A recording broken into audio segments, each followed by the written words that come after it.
And I would love for y'all to meet the Purple Broski. Let's go.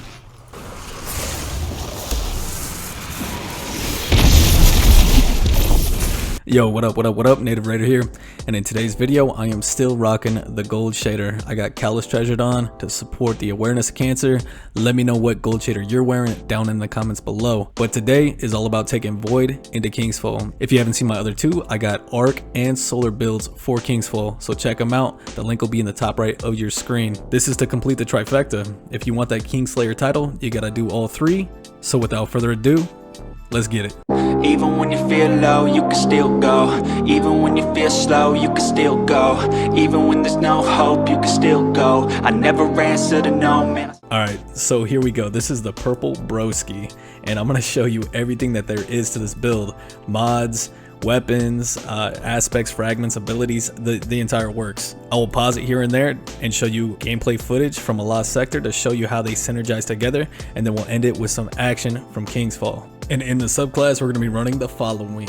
We got Sentinel Shield, we have Rallying Barricade, we have Strafe Lift, I have Shield Throw and Scatter Grenades, and then aspects, I'm running Controlled Demolition. When you hit a target with a Void ability or Volatile Explosion, it makes them volatile, and then Damaging causes them to explode. Bastion, you cast your Barricade and you create an overshield for you and your allies.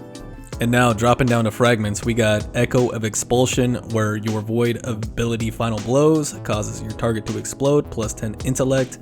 You have Echo of Starvation, picking up Orbs of Power, grant Devour, unfortunately a negative 10 in recovery. And Echo of Persistence, Void buffs applied to you, Invisibility, Overshield, and Devour have increased duration, negative 10 in resilience. The important one on this one is that Overshield and Devour, we won't be going invisible with this build. And now for weapons, I'm running Arbalist in my kinetic slot. In my element slot, I'm running a Funnel Web, which is a Void submachine gun. It's got Substance, Adrenaline Junkie, and a backup mag mod. And then for my heavy, I got Taipan 4FR, and this is a linear infusion rifle, Void as well, triple tap, Focus Fury, and a boss spec. I am also running Defiance of Yasmin. This has no distractions on Vorpal with a major spec. Make sure you use major spec. This is for the sisters encounter right before you take on Oryx. Major spec is what you want to use to damage those sisters even more. Don't use boss spec. They count as vehicles for some crazy reason. And then I'm also running Galahorn for that same encounter. Now sliding over to armor, we're going to show off the first synergy with this build. On this helmet, I am running Harmonic Siphon, Rapid Final Blows with damage matching your subclass creates an Orb of Power. Okay, now our subclass is obviously Void, and one of the things that we're going to be killing a lot with, especially adds, is the Funnel Web that is also Void. Killing 2 enemies rapidly is going to generate this Orb of Power. When we pick up this Orb of Power, as long as our super is not full, we are also going to proc this, which is Echo Starvation, which grants us Devour. Now if you don't know what Devour is, you get full health on picking up that Orb of Power, and you get Grenade Energy.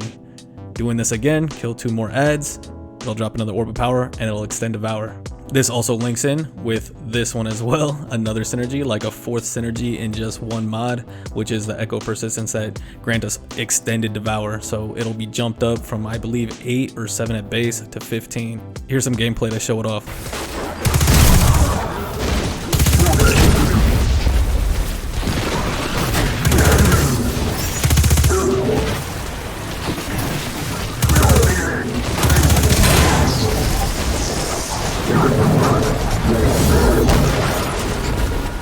So as you can see with Harmonic Siphon, you can constantly keep Devour up, keep healing yourself, keep getting grenade energy, and also it's an Orb of Power, so you're building your super as well. Now jumping over to the other mods, I got Linear Fusion Rifle Ammo Finder, and I have Reaping Wellmaker. Reaping Wellmaker is another one that's going to spawn us our first elemental well of this build. So what you got to do is basically throw down your barricade, and the next kill you get will drop a Void elemental well. It looks something like this.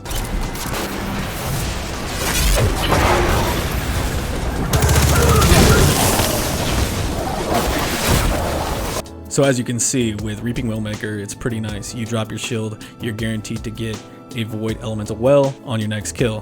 Plus, you're getting your Overshield that is also buffed again reduced by that other Echo of Persistence, which gives us a 15-second long void shield. And now we will head on to the next piece, which is the gauntlets. I'm running Doom Fang Pauldrons, and if you don't know what this one, void melee kills give you super energy, while Sentinel Shield is active, melee kills recharge shield throw and extend your super on hits. If you are constantly throwing your shield as soon as it's up to clear some ads, you can have this on for a long time and do a lot of ad clear with it. And now going into the armor mods, first off, I got Fastball. It increases your grenade throw distance, pretty self-explanatory. I got Impact Induction, causing damage with your melee attack, reduces your grenade cooldown, also very basic, very understanding. And then we have Elemental Charge, that when we pick up those wells, just like we made from our shield, we become charged with light. You can gain 2 stacks of charge of light when it matches your subclass, which all the wells that we'll be making this build will give us 2 because it will be void. And now moving over to our chest piece, I'm running linear fusion rifle reserves to increase that amount we can carry, especially when we're doing boss damage. It's very important to have as much fusion rifle ammo that we can. And then we also have melee well maker, and what this does is you get a powered melee kill on a combatant, it will spawn an elemental well matching our subclass, which void being void again, we're gonna get 2 stacks of charge with light every time we create this, and this is what it looks like.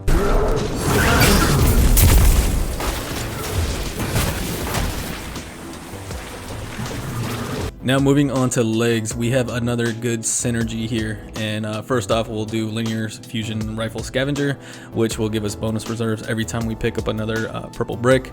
We got innervation, reducing our grenade cooldown each time we pick up an orb of power, which goes with our harmonic siphon. And then we have high energy fire. While charged with light, we gain a bonus to weapon damage. For each defeated combatant, it'll consume 1 stack of charge of light. Remember, we're getting 2 stacks per well that we create, and we're creating quite a bit of wells. We still have 1 more well to make in the next piece of armor. But high energy fire actually does considerably more damage than without it. And this is the damage difference. Check it out.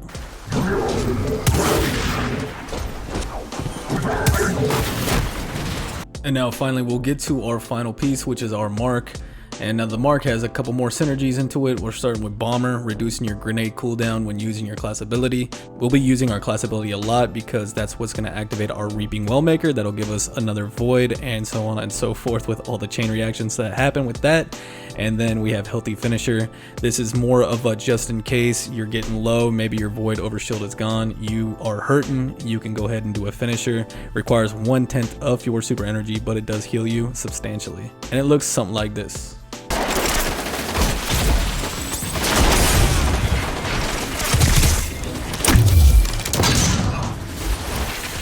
And then finally we got Elemental Ordnance. Defeating a combatant with a grenade spawns Elemental Well that matches your subclass energy type.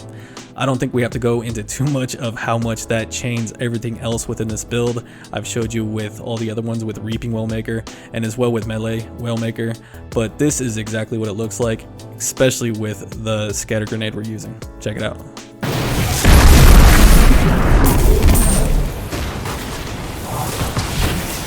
And then one more thing on the armor, I also got the exotic legs, which is lying rampant, and this helps you when you're jumping through those puzzles. There's a couple of them in King's Fall. It's nice to have these on you.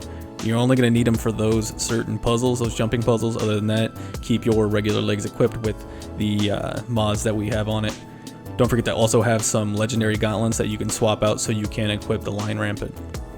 And then for your stat priorities, I got resilience that I'm spec'd into, as well as discipline as far as my base armor stats. Also try to get your recovery as high as possible. And now it's time to take Purple Broski into King's Fall. Let's get it.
And there it is right there. That is the Purple Broski, my Void Titan build for Kingsfall. Let me know in the comments down below what you think of this build and go try it out for yourself. And let's get that Kingslayer title, baby.